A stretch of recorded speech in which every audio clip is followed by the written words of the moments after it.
perkenalkan, nama saya Natasha Febrina Kataren dengan nomor NIM 0320210306. Saya dari kelas A. Di sini saya akan membahas tentang sistem integumen.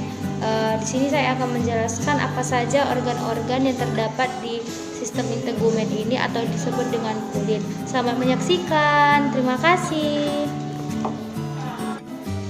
Anatomi sistem integumen kulit terdiri dari 3 lapisan, yaitu yang pertama itu epidermis, di mana epidermis ini disebut sebagai kulit ari atau kulit luar.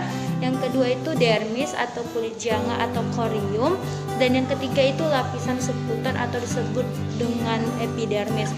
Di mana kita akan membahas epidermis. Epidermis sering kita sebut dengan sebagai kulit luar, ini termasuk epidermis. Epidermis merupakan lapisan kulit teratas manusia dan memiliki tebal yang berbeda-beda. 400 sampai 60 untuk kulit tebal itu di telapak tangan kita atau di kaki ini ya. Selanjutnya itu 75 sampai 150 untuk kulit tipis, itu selain di telapak tangan dan kaki yang memiliki rambut. Ini dia yang memiliki rambut. Sel-sel epidermis juga disusun lapisan. Yang pertama yaitu ada melanosit, di mana melanosit ini menghasilkan melanin melalui proses melanogenesis. Ya, melanogenesis. Melanosit itu sel pigmen terdapat di bagian dasar epidermis. Melanosit menyintesis dan mengeluarkan melanin sebagai respon terhadap rangsangan hormon hipofisis anterior. Hormon perangsang melanosit yaitu melanocyte stimulating hormone atau MSH. Melanosit merupakan sel-sel khusus epidermis terutama terlibat dalam produksi sel melanin, yaitu mewarnai kulit dan rambut. Ini merupakan lapisan. Selanjutnya kita akan membahas sel Langerhans, yaitu sel yang merupakan makrofag tersusun turunan dari tulang sumsum tulang yang merangsang sel limfosit T, mengikat dan mengolah dan merepresentasikan antigen kepada sel limfosit. Dengan demikian sel Langerhans ini berperan penting dalam imunologi kulit. Sel Langerhans itu mengendalikan partikel asing dan mikroorganisme yang masuk ke dalam kulit, membangkitkan suatu sarana imun. Stres dapat mempengaruhi fungsi sel Langerhans ini dengan meningkatkan rangsangan simpatis. Selanjutnya itu adalah sel Merkel, yaitu sel yang berfungsi sebagai mekanoreseptor sensori dan berhubungan fungsi dengan sistem neuroendokrin difusi. Selanjutnya itu keratinosit yang tersusun dari lapisan di paling luar hingga paling dalam yang sebagai berikut, yaitu stratum itu stratum corneum atau lapisan tanduk, terdiri atas 15 sampai 20 lapisan sel gepeng tanpa inti dengan sitoplasma yang dipenuhi keratin. Selanjutnya itu lapisan ini merupakan lapisan terluar di mana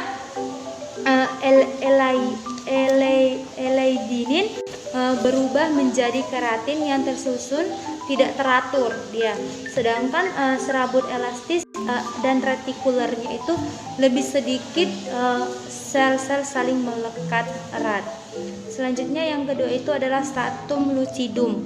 Tidak jelas dilihat bila terlihat berupa lapisan tipis yang homogen, terang jernih, tidak inti dan batas selnya tidak terlihat. Stratum lucidum ini terdiri dari protein eladinin. Sel pipihnya beda dengan stratum granulosum, adalah sel-sel sudah banyak yang kehilangan inti dan butir-butir sel telah menjadi jernih sekali dan tembus sinar.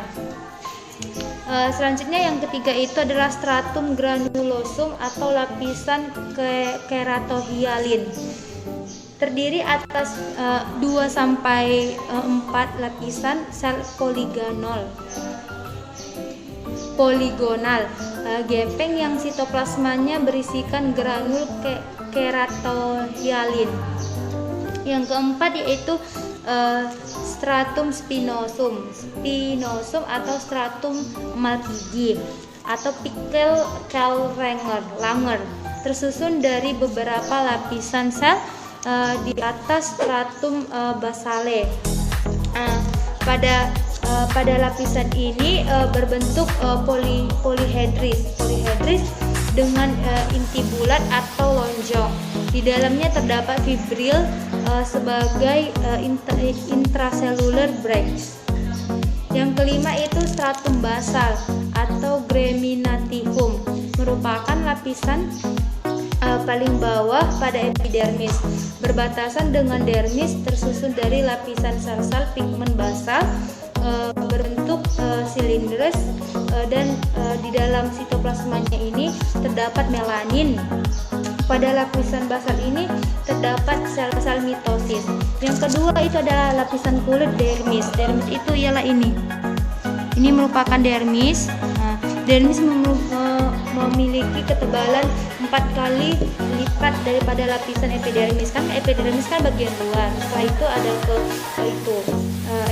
dermis. Kira-kira itu 0,5 sampai 2,55 ketebalannya.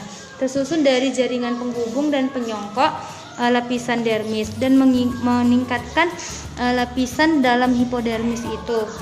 Lapisan ini terbagi menjadi ini terbagi ada beberapa, nanti saya akan menjelaskannya. Yang pertama yaitu lapisan papilar. Papilar itu merupakan lapisan terdiri dari jaringan penghubung yang longgar. Penghubung yang longgar menghubungkan lapisan epidermis ke lapisan subcutis. Banyak terdapat sel Mats atau sel makrofag yang diperlukan untuk menghancurkan mikroorganisme yang menembus lapisan dermis. Ini merupakan lapisan dermis. Yang kedua itu lapisan retikuler, di mana itu yang terdapat di lapisan dermis ya. Merupakan lapisan tebal dan terdiri dari jaringan penghubung padat yang disusun tidak merata. Dia tidak merata.